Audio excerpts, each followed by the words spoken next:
ಶಿರಾ ತಾಲೂಕಿನ ಕಳ್ಳಂಬೆಳ್ಳ ಹೋಬಳಿಯ ಲಯದಬಾಗಿ ಅಂಡೆ ಚಿಕ್ಕನಹಳ್ಳಿ ಗ್ರಾಮದ ನಿವಾಸಿಗಳಾದ ಕಿರಣ್ ಕುಮಾರ್ ಹಾಗೂ ಲತಾ ದಂಪತಿಯರ 3 ವರ್ಷದ ಮಗ ಬಸವರಾಜು ಮನೆಯ ಸಮೀಪ ಆಟವಾಡುತ್ತಿದ್ದ ಸಂದರ್ಭದಲ್ಲಿ ಅಜಾಗರೂಕತೆಯಿಂದ ಮನೆಯ ಬಳಿ ಇದ್ದ ನೀರಿನ ಸಂಪಿನಲ್ಲಿ ಬಿದ್ದು ಅಸ್ವಸ್ಥಗೊಂಡ ಘಟನೆ ನಡೆದಿದೆ. ಮಗುವಿನ ಸ್ಥಿತಿ ಗಂಭೀರವಾಗಿರುವುದನ್ನು ಗಮನಿಸಿದ ಪೋಷಕರು ಹಾಗೂ ಸ್ಥಳೀಯರು ತಕ್ಷಣ ಬಸವರಾಜುನನ್ನ ಕಳ್ಳಂಬೆಳ್ಳ ಸರ್ಕಾರಿ ಆಸ್ಪತ್ರೆಗೆ ಕರೆದುಕೊಂಡು ಹೋಗಿದ್ದಾರೆ. ಆಸ್ಪತ್ರೆಯಲ್ಲಿ ಕಾರ್ಯನಿರ್ವಹಿಸುತ್ತಿದ್ದ ವೈದ್ಯರಾದ ಡಾಕ್ಟರ್ ರಮೇಶ್ ಅವರು ತುರ್ತು ಚಿಕಿತ್ಸೆ ನೀಡಿ ಮಗುವಿನ ಪ್ರಾಣವನ್ನ ಉಳಿಸಲು ಶ್ರಮಿಸಿದ್ದಾರೆ. ತಕ್ಷಣದ ಚಿಕಿತ್ಸೆಯಿಂದ ಮಗುವು ಪ್ರಾಣಾಪಾಯದಿಂದ ಪಾರಾಗಿದ್ದು ಇದೀಗ ಆರೋಗ್ಯ ಸ್ಥಿತಿ ಸ್ಥಿರವಾಗಿದೆ ಎಂದು ತಿಳಿದು ಬಂದಿದೆ. ಡಾಕ್ಟರ್ ರಮೇಶ್ ಅವರ ಸಮಯ ಪ್ರಜ್ಞೆ ಹಾಗೂ ಮಾನವೀಯ ಸೇವೆಯನ್ನ ಸ್ಥಳೀಯರು ಮೆಚ್ಚುಗೆ ವ್ಯಕ್ತಪಡಿಸಿದ್ದು ಪೋಷಕರು ವೈದ್ಯರಿಗೆ ಹಾಗೂ ಆಸ್ಪತ್ರೆಗೆ ಕೃತಜ್ಞತೆ ಸಲ್ಲಿಸಿದ್ದಾರೆ. ಈ ಘಟನೆ ಮಕ್ಕಳ ಮೇಲೆ ಪೋಷಕರು ಹೆಚ್ಚಿನ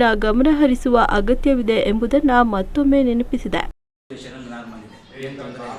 ಈ ತರ ಬೇಜವಾಬ್ದಾರಿ ತಂದೆ ತಾಯಿಗೆ ಹೇಳಲಿಕ್ಕೆ ಇಷ್ಟಪಡ್ತೀರಾ? ಅದೇ ಆಟ ಆಡ್ಬೇಕಾದ್ರೆ ಹೊರಗಡೆ ಬಿಟ್ಟಾಗ ಹುಷಾರಾಗಿ ನೋಡ್ಕೊಬೇಕು, ಇಲ್ಲ ಜೊತೆಲಿ ಇರಬೇಕು, ಪೇರೆಂಟ್ಸ್ ಜೊತೆಲಿ ಇರಬೇಕು, ಮಕ್ಕಳ ಜೊತೆ ಬಿಟ್ಬಿಟ್ಟು ಆಚೆ ಕಡೆ ಓಡಾಡಬಾರ್ದು, ಒಳಗಡೆ ಓಡಾಡಬಾರ್ದು, ಸಂಸ್ಕೃತಿ ಇರ್ತಾರೆ, ಹುಷಾರಾಗಿ ನೋಡ್ಕೊಂಡು. ಈಗ BP ಎಲ್ಲ ಚೆಕ್ ಮಾಡಿದ್ರೆ ಯಾವ ತರ ಇದೆ ಸರ್ ಇದು? BP ಏನಿಲ್ಲ, ಎಲ್ಲ ನಾರ್ಮಲ್ ಇದೆ. ಎಲ್ಲ ನಾರ್ಮಲ್ ಇದೆ, ಮಗಿಗೆ ಏನೂ ತೊಂದರೆ ಇಲ್ಲ. ಸರಿ.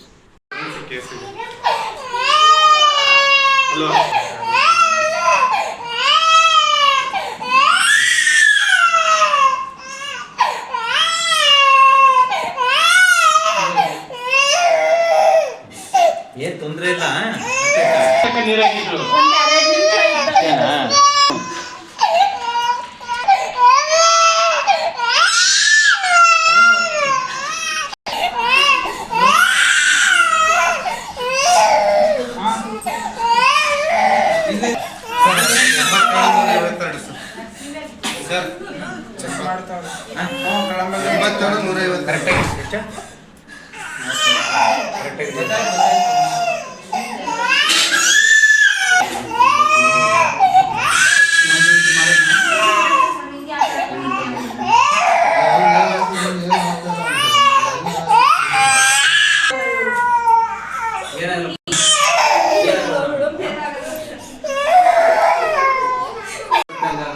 ಉಸಿರಾಡಕ್ಕೆ ತೊಂದರೆ ಆಗೋದು, ಪ್ರಾಬ್ಲಮ್ ಇದ್ರೆ ಇಮಿಡಿಯೇಟ್ ಶಿರಾ ಕರ್ಕೊಂಡು ವಾಂತಿ ಮಾಡ್ಕೊಳ್ಳೋದು, ಆ ಥರ ರೀತಿ ಇಮಿಡಿಯೇಟ್ ಶಿರಾ ಕರ್ಕೊಂಡು.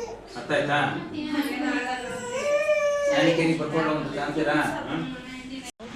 ನನ್ನ ಮಗ ತಟ್ಟೆಗೆ ಬಿದ್ದಿದ್ದ.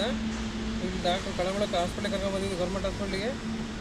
ನೀರೆಲ್ಲ ತೆಗೆದಿದ್ದಾರೆ, ಈಗ ಚೆನ್ನಾಗಿದ್ದಾನೆ. ಈಗ ಇದು ಶಿರಾಕೋಸರಿ ಕರ್ಕೊಂಡೋಗಿ ತೋರಿಸ್ಕೊಂಬರಿ ಅಂತ ಹೇಳಿದ್ರೆ ಅವ್ರಿಗೆ ಹೋಗಿ ಬರ್ತೀವಿ ಸರಿ. ಪಾಪು ಹೆಸರೇನು? ಪಾಪ ಹೆಸರು ಬಸವರಾಜ್ ಅಂತಾನೆ. ನಿಮ್ಮ ಹೆಸರು? ನಮ್ಮ ಹೆಸರು ಕಿರಣ್ ಕುಮಾರ್ ಅಂತ. ನಿಮ್ಮ ಮಿಸ್ಸಸ್ ಹೆಸರು? ಲತಮ್ಮ. ತೊಟ್ಟಿ ಬಾಯಿ ಸ್ವಲ್ಪ ಮಕ್ಕಳು ಜವಾಬ್ದಾರಿಯಿಂದ ನೋಡ್ಕೋಬೇಕಲ್ಲ ನೀವು. ಮೊನ್ನೆ ಬೇರೆ ಭೂಪ್ ಸಂದ್ರ ಬೇರೆ ಒಂದು ಪಾಪು ಇದೇ ಥರ ಡೆತ್ ಆಯ್ತು ಗೊತ್ತಾ? ತೊಟ್ಟಿ ಮುಚ್ಚಿಬಿಡ್ರಿ, ಮಕ್ಕಳನ್ನ ಸ್ವಲ್ಪ ಜವಾಬ್ದಾರಿಯಿಂದ ನೋಡ್ಕೊಳ್ರಿ.